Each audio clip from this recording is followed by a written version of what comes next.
SG Reads. Hello fellow travelers, my name is SG and welcome to the channel. Today we're coming back with a continuation of the Tumkur Files by Anxiety, a series I did cover a few months back, or maybe even just a month back, I can't remember. But it was really good, and after watching the season 1 finale, I gotta say, they really upped their game in this scenario, if you will. It's very well done, the animation's fine, and even creepier elements that does add a little bit of horror to it, which I will go further into, really do add to the atmosphere that it's trying to portray. And I really do think that this all comes together nicely, paired with the videos we had before in previous installments. So, before we get to it, please leave a like, comment, subscribe down below. If you like this content, please subscribe to me and suggest some more content. I will be doing another video later today, see how that goes. And please, subscribe to Anxiety's channel. I'll leave a link to the description and in the comment section to the original video. Go check it out. It's pretty good. And let's get started, shall we? Right off the bat, we open up with small clips from the previous episodes talking about this group that took people in with mental disorders, tricking them, being a con man, this Jason DeSasso character. I'm sorry if I butchered the name, but that's the only time we'll mention him, last name wise anyway, and how it affected the community of Tumkur as a whole. And then we go to this video game like style where we meet a person calling himself the Heretic originally, who was part of this group but ended up leaving when right before the, shall we say, final rites were enacted with Jason and his group.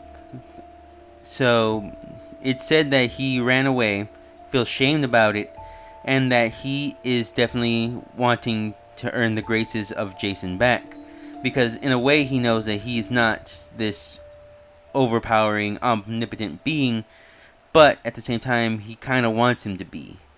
Kind of like cult mentality, which is pretty much where we're going with this. And he wants to go back to it, and his mind is tricking him to create a persona called the Rhetoric, who is going out to destroy the lives of those he feels had abandoned this group.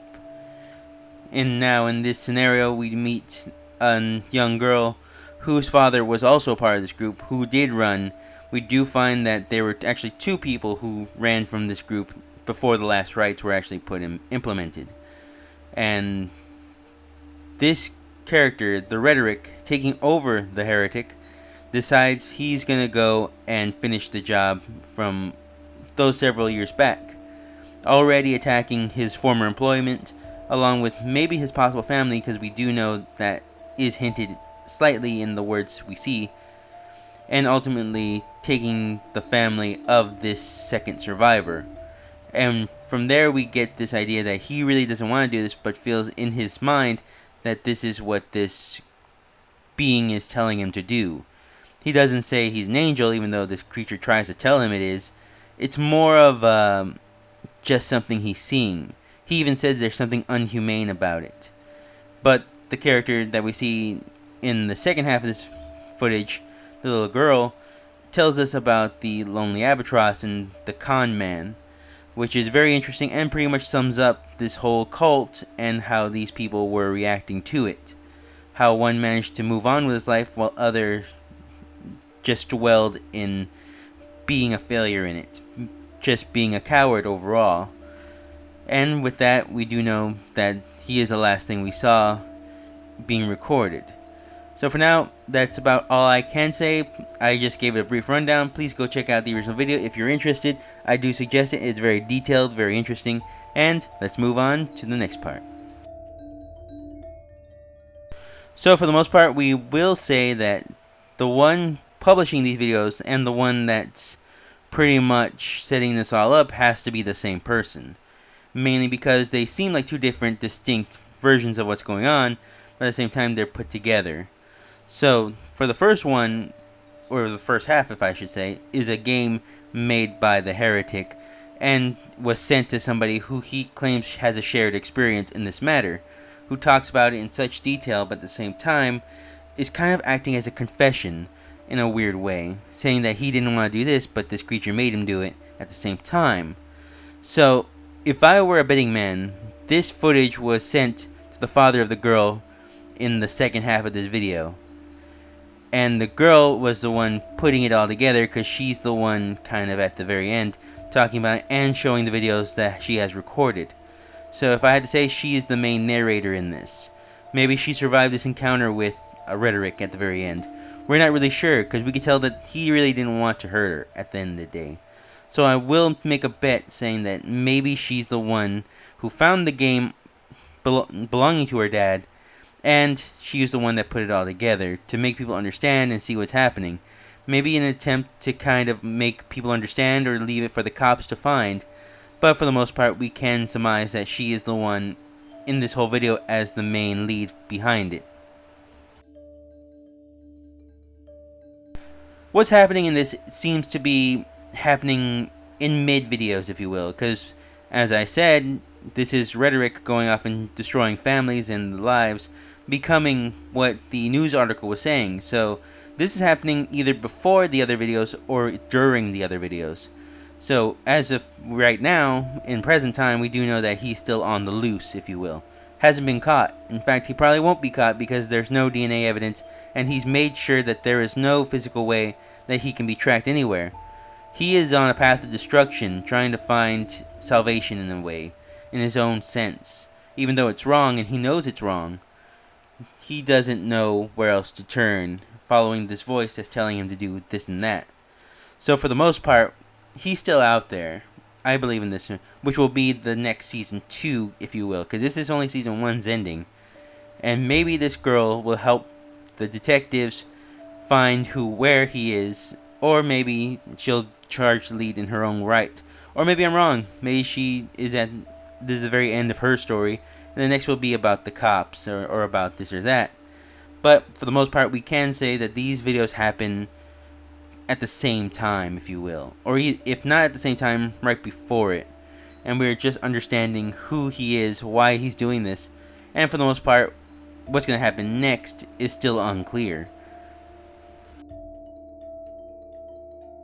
So what happened in this video overall really is just telling us the origin of these killings, if you will, telling us what started it, what these people are thinking, and what was the ultimate cause and or belief behind it. And that being that these two men joined this cult or this group. They joined them, and right away they kind of didn't believe Jason was what he was claiming to be.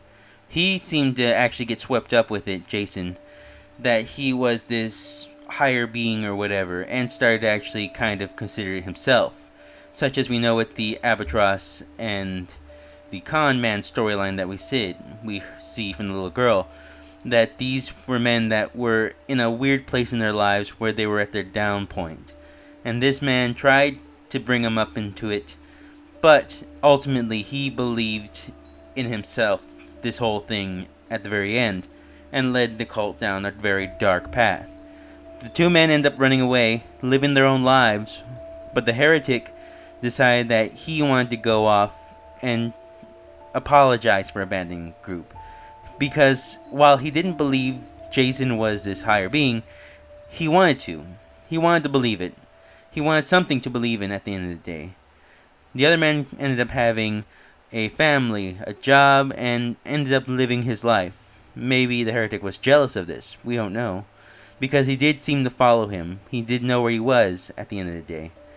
And that's pretty much where the events led us to this crimes, where now the heretic has created a person known as Rhetoric, who is willing to do all these crimes in his name for Jason, who is at this point long since gone.